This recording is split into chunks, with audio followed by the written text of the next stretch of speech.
We're always working with clients, weaving estate planning into all different areas of the practice. And of course, all of you on the call, or at least most of you, we're not operating attorneys, right? So how do we sit into this place where when estate planning is involved, we are absolutely not putting ourselves out there as an attorney. All we're doing is facilitating and running a process. Everything estate planning is process oriented, where we want to make sure that the client knows, hey, if you want legal advice and someone to answer questions for you, we can bring in an attorney. You can introduce them to the attorney. Or Encore is what's called a Scrivener service, template-based document creation, where we have hundreds of resources created for you. So you can just provide those resources for your client, but you don't need to know what anything means in that because you're not the one telling the clients the answer for it. What you need to know is, hey, all of us are going to die one day, and hopefully during our life, we're planning for a lot more things. Estate planning, we can plan for that. But today we're going to weave all of this into what many of your clients are probably planning for at some point, which is college planning. And that tends to always connect to estate planning because your children are becoming adults. You might be thinking about trustees differently, reminding a client if they want to make changes. There's all these things that weave into your client's life when their kids are coming to that college age. So today I have joining me Sal and Gabe over at Simplicity down in San Diego. And I believe you guys have been there for 18 and 24 years with the entire time down there. Do I have that right? Yes, sir. We proudly served originally with Life Pro, and then we joined Simplicity 3-4 years ago. So Okay. But we've been working together that whole time. I'll actually have 24 years at the end of July, and I'm super excited about that. Okay. Are we throwing a beach party down there in San Diego and everyone's invited or We're at what? the beach party every weekend. come on down. Well, will you give me an idea? Because we're going to jump through. I have about seven-ish bullet points in my mind that we're going to talk about.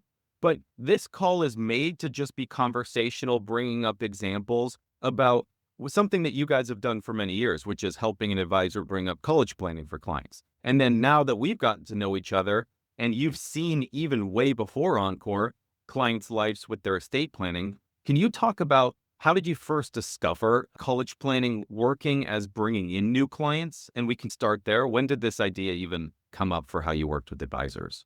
Dan, it's a good question. It was back in 2010. I attended a college planning workshop in Southern California in Los Angeles. And I'll tell you what, after attending that workshop, I was a little bit upset because I realized then I was like, you know what? I went to San Diego State. I had to get a second job working at Home Depot and a night class, and it was tough.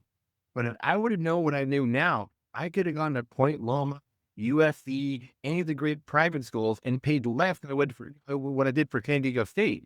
So it opened my eyes. And at that point, I was like, this is amazing. We need to get this information to all the families across the world, especially in Southern California, where we were focusing on at that time.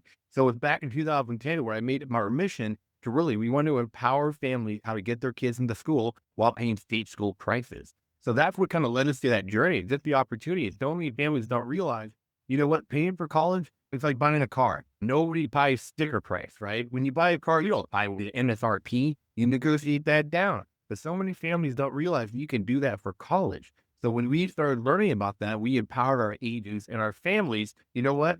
We can get your kids into school. We can give them opportunities that they never thought about before through college planning. So it was back in 2010 when we realized the power of college planning and what it does to families, what it does to connections, what it does to legacy planning. So, it's a great environment. Can you give me an idea, Gabe? Because you've been doing this for a long time, but for me, I never even thought this was a thing until about 6 months ago. So, and maybe there's some people on the call or listening in that, what are we talking about with college planning? Is this, because for me, I'm like, okay, is this, I got 5 acceptance and I'm choosing where I'm going? I know that's not where we're going with this, but what is the 30-second bullet point of this is what college planning actually is as we dive into it? There's 2 parts to it. There's the college planning part, which in my opinion is the most important part. That's the college admission, getting the kids into school and how to make it affordable. The second part about it is college funding, is how to use your resources so you don't overpay, how to use your retirement money so that you can use it for college, but also it doesn't affect you when you get time to retirement. So it's twofold, really. Okay. And so I know we're starting off with this for people that we're going to talk through different scenarios throughout this conversation. Right now, I'm thinking about I'm an advisor and there's people that are not my clients right now. So, can you talk about how does an advisor showcase or go, what might attract somebody coming in, or what are ways that they're doing that to attract higher net worth families to come in and talk to you because you're offering this service? Yeah. Absolutely. And you know what I'm going to say about that, Daniel, is that Gabe and the team, we've created a turnkey system for advisors to get in front of college planning parents. And I think that's the area that Gabe was actually talking about. He discovered it in 2010, and then he set out on a mission to create a turnkey system with our marketing. So today we have the full system, digital campaigns that drive people into workshops, that get exposed to the college planning system that we've created. Everything is turnkey, from the workshops to the client materials, to the software, to the reporting. That's great. Yeah. And if someone's thinking about this, what types of marketing are usually involved with that? Is this something, is it really only you found success? If you, not that you can't do college planning with all your existing clients, and we should be, we'll talk about that. But for new clients coming in, is it mostly through workshops and seminars, webinars? What are the different types of marketing that generally go into it? The traditional approach is going to be through seminars and webinars, but we've had really great success with big RAs, big books of business, just going to do annual reviews and say, hey, by the way, your kids are 8th grade, they're freshmen in high school. What do you do for college?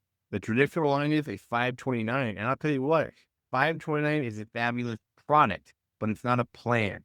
And so a lot of time our advisors are able to help their current clientele by showing them, hey, you didn't realize this. You have a 529. That's fabulous. But that's not going to help you get into school. First, we have to get your son or daughter into school. And then let me show you how to use your resources to make it affordable, and also how to leverage your money more correctly. And that's for the organic way too, Daniel. Yeah. Then we have the other way as well too, for those that are trying to get in front of new clients. That's where the digital campaign comes in, that we actually created here internally. We don't use an outside source.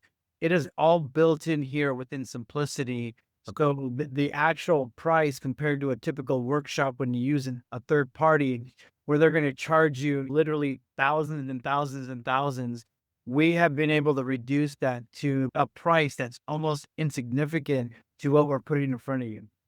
And why are we thinking of different services they might offer, right? There's a tax planning button, there's a life insurance, or maybe they offer retirement planning, or they offer money management. I don't think estate planning is definitely not a service because we're not offering them a product, right? This is just weaving all of those things together. But why do you think most people don't have college planning as that? Because I don't see it very much when I talk to a lot of different firms. What do you think is holding most people back from having that as an offering? You know, that's a good question. I think it really comes back to the school. A lot of families just assume that the schools are going to do that for you, your children, your family, right? The calendar is going to do that. Well, truth be told, calendars are fabulous. They get paid pennies on the dollar for what they're doing, and they're working for 200 students per one calendar. If a counselor could work with one student for maybe 5 to 10 families, they can do great things. But unfortunately, they're just stretched too thin. I mean, teachers out there are working, for pennies on the dollar, and they're working 12 hours a day for nothing. So it's just a lack of resources.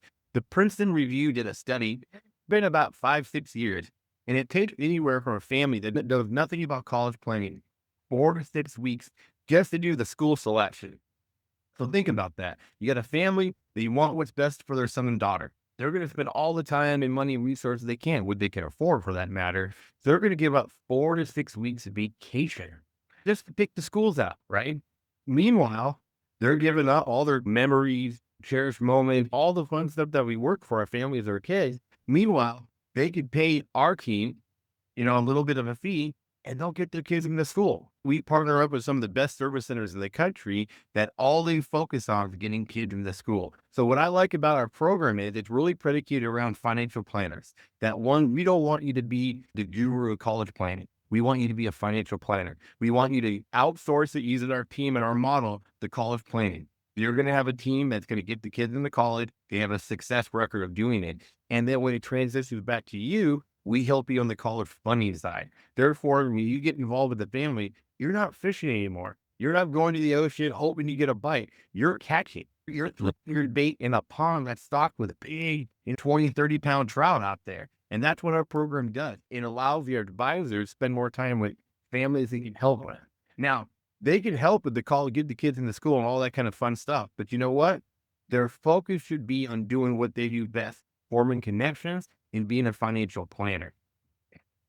And that's an interesting thing because often from an estate planning perspective, I think I just have a really tough time unconnecting the idea of someone going to college just means becoming an adult, right? It's kind of the same time of legally, right? You're reaching that age of majority everywhere where we're turning an adult, we're going off to college, we're leaving mom and dad. So there's some estate planning portions in there where you just want to make at least have that child decide, do you need any powers of attorney in place? Just give that to them to make their own choices. You don't need to advise them on anything at all. It's just, hey, did you know that you're 18? Mom and dad can't talk to the doctor unless you have some forms. It's just giving them like the decision-making power for it. But when it comes to making that decision, that's not until you turn 18, right? Because you can't sign those forms. I can't do my POA until I'm an adult assigning that. But college planning starts before that, I would hope, where we're planning for this. So when I'm thinking about a family that I'm working with as an advisor, what ages are they usually bringing this up? Like, when are we starting the process of the college planning before we even get to the applying to colleges at that stage? That's a great question. So there's two parts to that. One, the college admission process is really from 8th grade to junior year. Okay. Junior year is kind of the time period that you need to get on everything ASAP, right? You don't have time to play around. So we deal with a lot of families that waited in the last minute, but we have the best service center in the world that they can work miracles. They get the kids into college, even if you wait till junior year. But I would say the sweet spot, honestly, is freshman to sophomore year. Now for college funding, early the better. If you meet with a family, we call it alternate 529 programs. And again, it's just showing you how, based on the government regulations, what products count and don't count. Because, for example, all you have to do is move your assets from your left pocket to your right pocket. And guess what? Now you're eligible for financial aid. You still control the money. It's just how it's characterized by the government. So we have to go by the rule. And the sooner we can start working with families, assets, making sure everything looks good, making sure it's in the right products for college planning, the better they're going to be at for getting financial aid, but also using their money more effectively. Truth be told, a lot of the families we work with in the beginning, they're not eligible for financial aid. They make too much money. These families are making $300,000, $400,000, $500,000.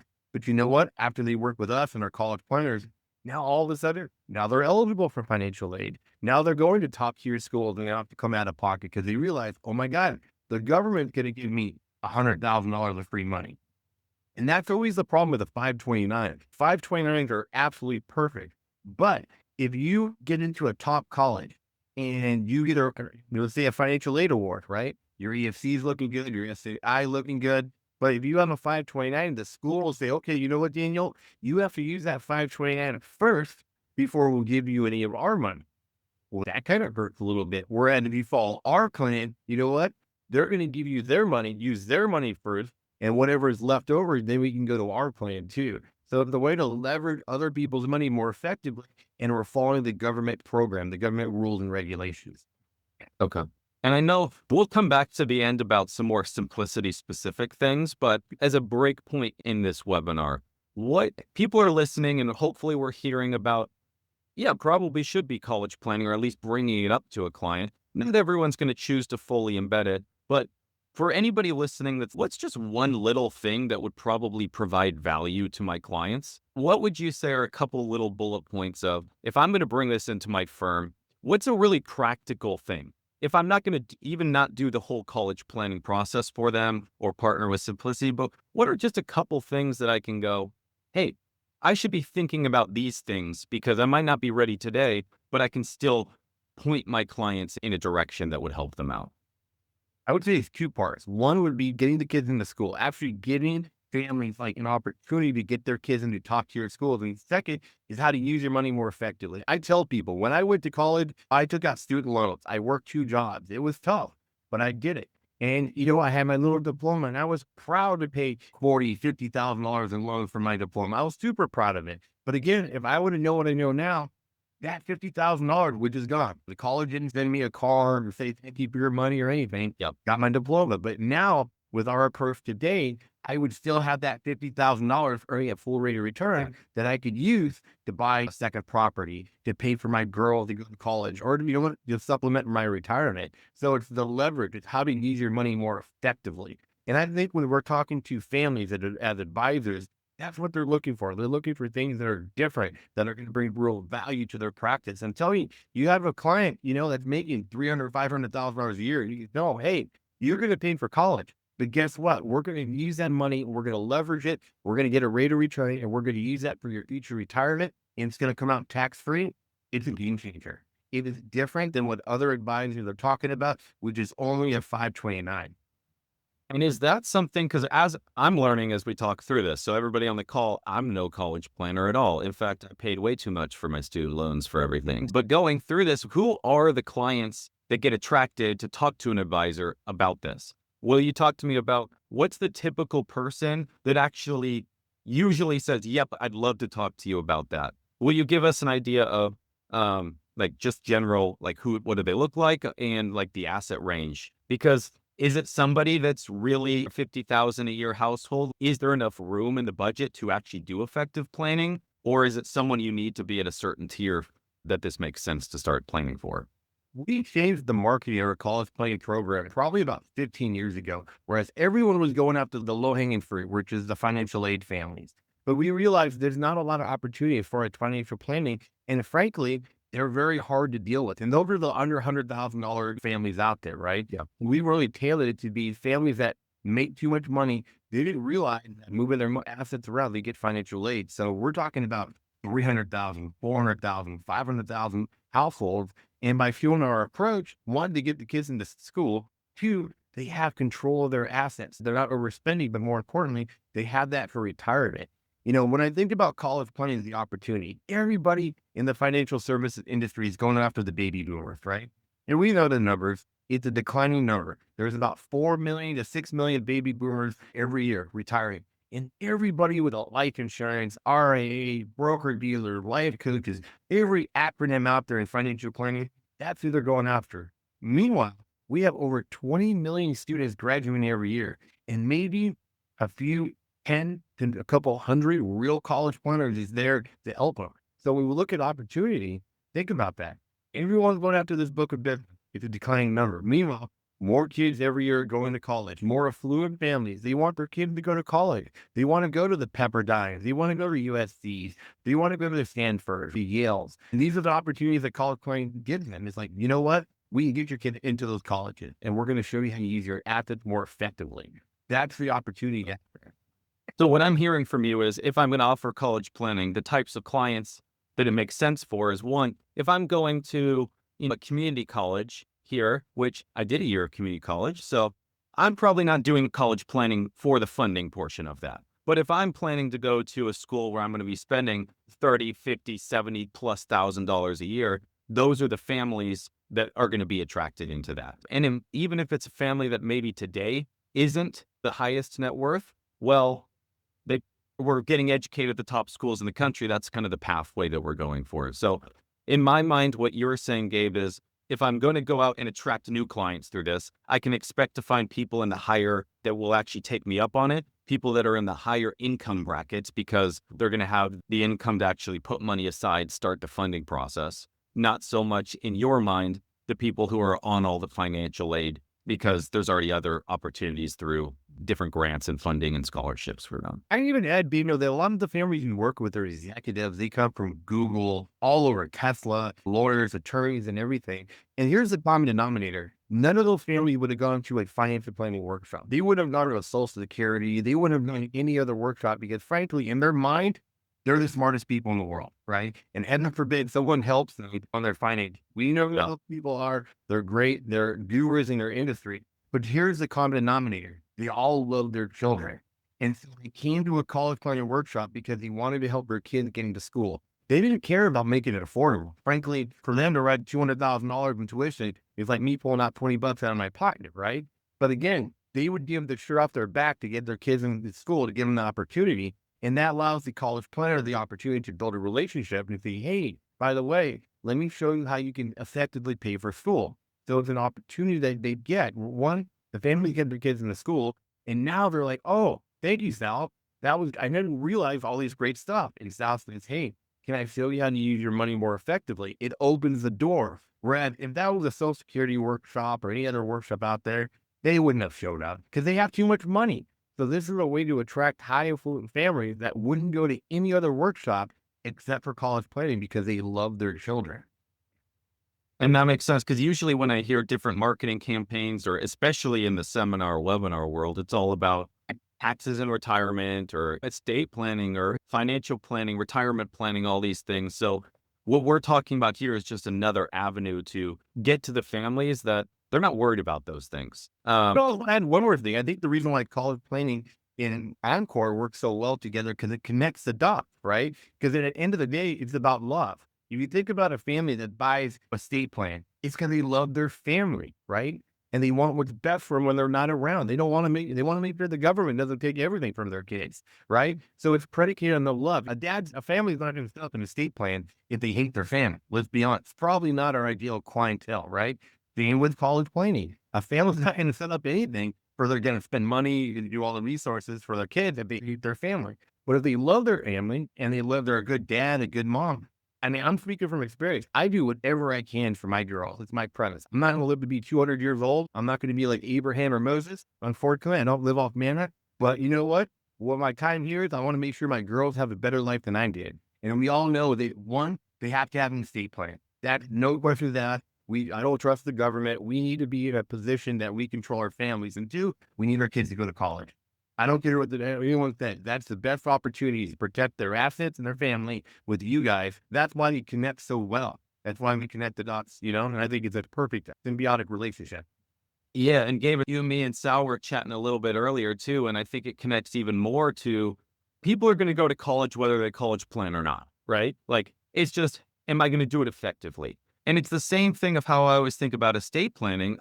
Everyone has an estate plan. It's just the state wrote yours for you. Do you want that to control for you? So as advisors, when we sit in, the way I think about this and work through is you're not the one going to college for the kid. You're not the one who's going to tell them which school to pick, right? You're not telling them what to do. You're just providing the avenue to make better choices for themselves.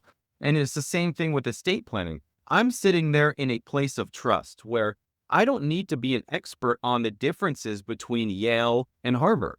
What I need to do is say, here's the information of how you can make the good choice. And it's the same way with estate planning, where I need to be able to say, look, you have an estate plan now. The state did it. If you want to control everything, there's two paths for you. Let's bring in an attorney. I can introduce you to an attorney if you want someone to handhold you and do all this stuff for you. Or I use Encore, which is a Scrivener service. It's all the documents that are template based. I can't tell you the answer to any of these questions because I'm not an attorney. But that doesn't matter because Encore has 300 plus resources. As long as you're okay, client, reading a paragraph to make a good choice for your child, those are the decisions and you can make all of those. I'll just provide you access to that. So whether it's college planning, you're planning this ahead, you're throwing in the funding side. Estate planning is the same way. You're sitting in the chair where the client doesn't even know all of these decisions need to be made. You just want to show them that there's options for them. So it's not about saying choose this person or that person as trustee. It's about saying, here's your estate plan, go through the questions. And if you have questions about that, well, I'm not going to answer them for you. Let's bring in an expert. Let's bring in an attorney for those things. Same thing with the college planning, right? We're not telling them do this, do that. But the earlier we start, the easier it's going to be for those families. So can we pivot a little bit to, I think we understand college planning attracts people we might not be able to talk to overall. But in our own books of business, everyone can probably look through how many families do we have that have children that will go to college. We can start planning for that. But what about once a family is getting through or they're near the end of that college planning experience? So what are the normal organic opportunities, right? So it's not like we're using this because we're not just attracting to sell something. We're just providing all of the value to the client. They need to make these choices anyway. So what are the normal different lines of business that pop up once the college planning is nearing the end? A lot of AUM business. And so once the college funding is done and it's in place, they're good. You have to obviously in your reviews to make everything is great. You have to move assets around every year, depending on if they had a big bonus or they inherited some money. But outside of that, a lot of AUM opportunity. A lot of our guys are with our RA within Simplicity RA. These guys are bringing $15 to $20 million extra a year just because the cost of college planning cross selling, because it's an opportunity. Again, you're talking, you're building a relationship. It's like, hey, you know what? I'm your financial advisor. I helped your son or daughter get into school. Great. I have this other money. Can you help me along with this? Absolutely. It's because we built that relationship. It allows you to do everything else. Now, we do a ton of annuity business too. In the college funding design, it's primarily going to be annuities and life insurance, depending on the school you go to. Every school has different regulations, what we would call a profile school versus a FAFSA school. Profile schools are going to be more on the private levels. Those schools are going to look at annuities a little bit differently versus FAFSA schools. And the good news is that's what me and my team do best. And so once you send a fact finder, we'll make sure we design the plan depending on the school they go to show them. And then afterwards, we have a whole team over here that will help them. So here's some opportunities how to cross-sell AUM stuff. And so it's been exciting. Truth be told, when I got involved, there was no program how to learn college planning. So what I would do is I volunteered at some of our college planners. I helped do FAFSA reforms. I did that for 1 or 2 summers. And it was a lot of work and it was very stressful. But I would get thank you cards from these kids. Thank you, Mr. Lindemann. Oh my God, I'm graduating from school. I got over a lot of years. I stopped doing that about 10 years ago, but it's still, even until last year, I would get cards from these students that graduated. Look at my kids. I'm on vacation now. It's a pretty cool feeling. And what's really cool about that is a lot of those kids are now adults. They're making 300, 400,000. They went to top private schools. They're engineers and doctors, professionals like yourself, Daniel. And you know what? Now they're our clients too. And so Yeah. we're working on them. And you know what? They got married. And now guess what? We're working on college plans on their children. So, you know, it's a great opportunity to do generational selling, as I call it all the time. Yeah, and it's connecting dots to different, like, because whenever an advisor is thinking about it, I mean, there's tons of statistics. We have it on our website as well. Like, people have different percentage points, but how much retention is there when one spouse dies? Even in college planning, that's giving you an opportunity to meet maybe the children, but maybe it is only one spouse in there. Like, that's where the estate planning comes in. You have to meet with both spouses during that process. So we're always finding ways to, when one spouse dies, we hope we have a good relationship with both so we can stay in there. And then when both spouses died, how are we going to continue being in that? Because that money is transferring. And everyone talks about the great wealth transfer from the baby boomers. No one talks about the fact that that is the largest group of people passing away, right? Like, it's not just transferring magically because they're handing the money over. People are passing away. So estate planning is embedded in all of those things. And when it passes, how much of that money is going to stay with the advisor that it passed from? So with college planning, when we talk about this stuff, when you just said we did the plan, they graduate, you can manage the money. That's estate planning, right? Hey, you're getting married. Are you going to plan for that? You have kids, a guardianship of children, right? You're able to weave these things in. Let's talk about the generational side. Let's just a couple quick bullet points of, okay, I've done the college plan.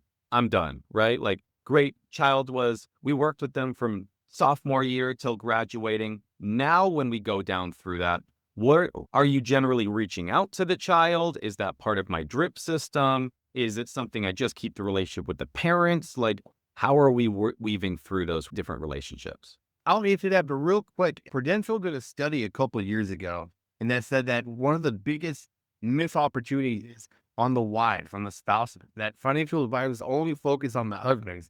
So when they pass away, the spouses were like, I don't want to talk to this guy. I don't want to work with this firm anymore. They ignored me for 10, 15 years. Yeah. That's what we're talking about. So that's a good opportunity. We don't have that problem in college planning because it's so predicated on the family environment. One of the questions we ask is, are you happily married? And if they're not happily married, there's a good possibility, well, then we're not going to work with them.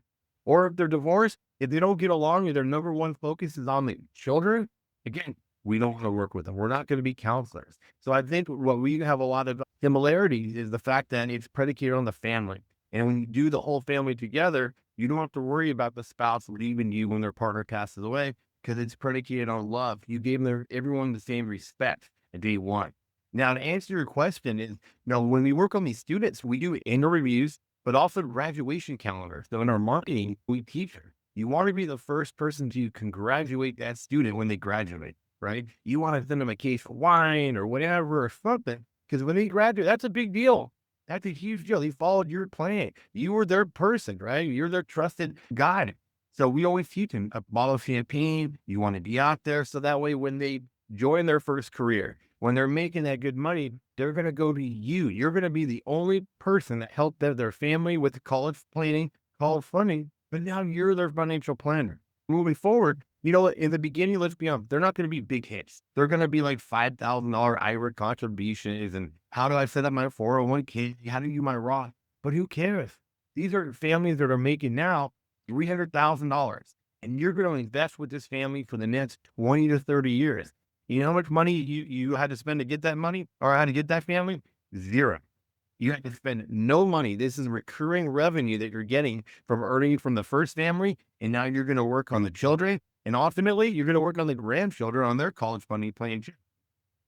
Yeah, I think that many of us listening, we have different approaches and everyone has their ways to do things, but there's just so much estate planning involved in that with it, where one, you're the advisor. So maybe that's with an attorney and you're bringing an expert, because we're happy to disqualify away plans that aren't good fits for Encore. You still should be telling the client it's probably a good idea you have something not state written for you. But if it is a family that gets together and they can just go through the questions through Encore, that's wonderful as well. One of the things you generally see when you do your estate plan is how old are all the children? So if I have families coming in and they get their estate plan done and I can see all the ages of the kids, you can keep that in the back of your mind as the advisor for, okay, time to do college planning coming up. Like maybe I can reach out to them. If you start with college planning, then I can see these things and maybe estate planning comes after that. And then wealth management and whatever other lines that get woven into there. And I have one more question to go through for you guys, but I saw Doug wrote something in here. He said, how are you able to adjust the EFC down for a family making $300,000 to $500,000? That's what our team does. So it's using different apps. Now, you can't, if they're W-2 or 1099 income, it's very difficult. But then you have to look at doing a profile school. So different schools, profile schools, private schools give a little bit more money out there versus FAFSA school. But that's the whole reason why it takes so long for the school selection, because you want to make sure that school, when you're applying to a school, you're applying for a job, right? In the school, let's be honest, they're going to pick the best students who they think is going to earn a rate of return on their money, but more importantly, reinvest into the school as a form of alumni. So again, we know that. We know the systems. It was probably like 15, no, I'm dating myself. 12 years ago, we found out USC needed tuba players, right? And so we said, okay, great. We found out USC needed tuba players. So we had all our freshmen that were in band take tuba lessons. And we prepped them on everything. Again, this was just from our counselors told us this information, right? And so guess what? They were in the band junior year, sophomore, junior, senior year. They were on the tuba. They did really good. Now they were accepted to USC. And I always joke, and Becky could have paid us $4,000 to $5,000, or we could have got their kids in USC without having them go spend time in jail. There's legal ways to do things to get your kids in the school that you could be proud to do it. For example, just using our resources out there. So every school is a little bit different, but we have a whole team that focuses on that. Well, I hope from this call, everyone joining is thinking about college planning in some way, right? That's why we're joining the call. But it's not that there's an order of operation, right? It's not, I do this and then I do this, then I do this. They all can start at different places based on when the relationship is coming in. If you're looking to grow your practice, then maybe we are doing outbound marketing to bring in more clients that you can attract. If your book is already so full, well, this is still another way that you can go ahead and just find other opportunities with your existing book. If you're brought on junior advisors, that's a common thing I hear from everybody is, well, I'm more thinking about next generation, but I'm too full. Well, if I have junior staff, this is an easy way to plug them in and start. I say the same thing with estate planning, because from Encore, you don't have to know anything about estate planning to help a client get through Encore, because you don't tell them anything. You're just giving them access to something and making sure that they answer the questions. This is just another opportunity for that. Well, the other point is COVID really taught us that you have to be really prepared, because we had a lot of families that did not file the correct paperwork, didn't have the right assets. COVID happened, one or two family members lose their job. And because they didn't plan for it correctly, they could have received financial aid. But unfortunately, they didn't listen to our advice and they said, you know what? COVID happened. Even though they on paper qualified for financial aid, they didn't because they weren't prepared. This fool to your look back. So you got to think when you're applying to your senior year, they're going to look at your finances when you're a sophomore or a junior. And you have to have that in place, right? So that way, if a tragedy happens, you can at least count on getting some more financial aid for school. And not always, I hate to say, lose your job, you get financial aid, but hey, if tragedy happens and you can turn that into your $100,000 in free money, that's a win, right? But that's only if you do proper planning with our team. And again, unfortunately, COVID showed a lot of families that, you know what, you can't wait till the last minute. Well, yeah, I think that there's just a lot of things, right? As advisors, I feel like we always see different things that look exciting, but we're all so busy. So taking that, and that's how I think everyone that's maybe many of you have spoken to me about estate planning at some point, right? And I always say it's just a process. Can you learn the process? It's not about blasting everybody and saying, go do your estate plan. It's about saying, hey, client, here's path one. You can go to an attorney. You can use Encore. You want to use Encore? Great. Sign this disclosure. Just know I'm not an attorney, right? I'm not going to answer the questions for you. I'm going to just make sure that you get through the process. College planning, same thing. We're not just blasting and sitting back. We have to learn the process through it. But for those people that are listening and going, okay, I think I want to get started with something. Now, there can be easy things of just reminding their clients. There's a lot of values. Even if all they take away from this is, I'm going to reach out to every one of my clients' children who are graduating college, because you probably should be doing that anyway. There's little things like that. But if they were to say, I need to be handheld, I want someone to actually walk me through this process and teach it to me, because everybody can go do what you did, Gabe, right? We can go fill out FAFSA forms and we can learn it. We can go do that. If someone wants to shortcut those things and be handheld and taught that, what's one way? Because I know that's something that you guys really specialize in, is the college planning, in addition to other things. But will you talk through, if someone wanted to be handheld, what does that take to, because they won't connect to Encore, but if they wanted to connect with you, what would that look like? We have a training program. We can get you up to speed in about 6 weeks before you're comfortable to start doing your first college planning workshop, honestly. And so if you have the time and you really want to learn it, we just got to start with a phone call. We got to introduce you to the service centers. We got to introduce you to the college planning team. And then you be working with Sal and myself, and we just be hand-holding, walking you through the whole process until the point. Again, very similar to Encore, you're not going to be an expert in every aspect of college planning, but you're going to be able to say, I have a team that are experts in college planning that they can help get your son or daughter through college. And that's what we'll provide. We're going to provide a shortcut. Normally it used to take a year and you'd be $100,000, $200,000 of resources to get your own admin team and counselors. Now we've streamlined that out. And so we can get you up to speed in about 6 weeks with our process. And what's the time commitment for that? So 6 weeks is the expectation for that. And is it something that they could just send, hey, my junior advisor on the team, they can own this for me and run through that? Is that something you see as well? We see in the RA market, that's probably number one. It's always the principals. They've had $200,000, $300,000 AUM, right? They're good, right? They're crossed on, they're working their book of business. So it's always the junior advisors. How do they get their name out there? And so they really gravitate to college planning because they use the seminars, the webinar, and it's different. Again, we talked about the opportunities and the people that will show up there versus a traditional Social Security workshop. And that's it right there. It's the opportunity that other people are talking about, how you're different.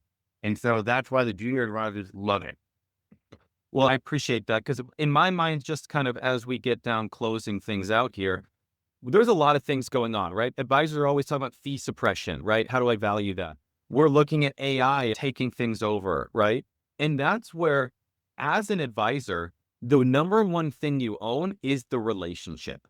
And if you only own the relationship in one category, there's more room for that relationship to go away, right? So how do we become really good at facilitating, at quarterbacking these things? Because again, you don't need to know anything about estate planning to use Encore. You just need to guide the client through or tell them, hey, there's an attorney available. You're letting them make choices. You don't have the time to go to law school and become an attorney and do that. You don't have time to go learn everything about college planning, right? But as we can go ahead and weave all these pieces together, that's how we justify. Some of you might be on an AUM fee, right? And we're offering that. Everyone is operating in a different way. this is just another avenue for you to go, I'm getting stickier earlier because I'm helping that. And I'm getting stickier longer because I'm going to be there after the first spouse dies. And then after the second spouse dies, because I helped the children go to college in that way. Is there anything else that you'd like to leave with everybody on the call? One of the things about our college planning program, it's been vetted. And so a lot of the big BDs and RAs have already approved it. So Zank has approved it, Leaders Group approved it, LPL approved it, Cambridge approved it. And so when you look at things that are regularly vetted, it's not a new program. It's vetted by some of the biggest BDs and RAs in the country. And they approved it because one, it's predicated on getting the kids into school. It's not a bait and switch. It's not a get rich quick scheme. There's a little bit of work, yes, but you know what? The connections you make with helping the family get their kids in school is priceless. And just like Encore, you're their trusted person moving forward. And you're going to be with them from start to finish. It's a really cool experience when you do it correctly. Yeah. And these are hard conversations for people. So I think that if someone can be there to just stand by them and for a long period of time, right? It's not a go in there, have a one meeting and try to sell them, here's your college plan and leave. This is building relationships. So everybody on the call, I hope that we look at this as just another avenue to justify fees, make sure that we're embedded with our clients, looking at the college planning side.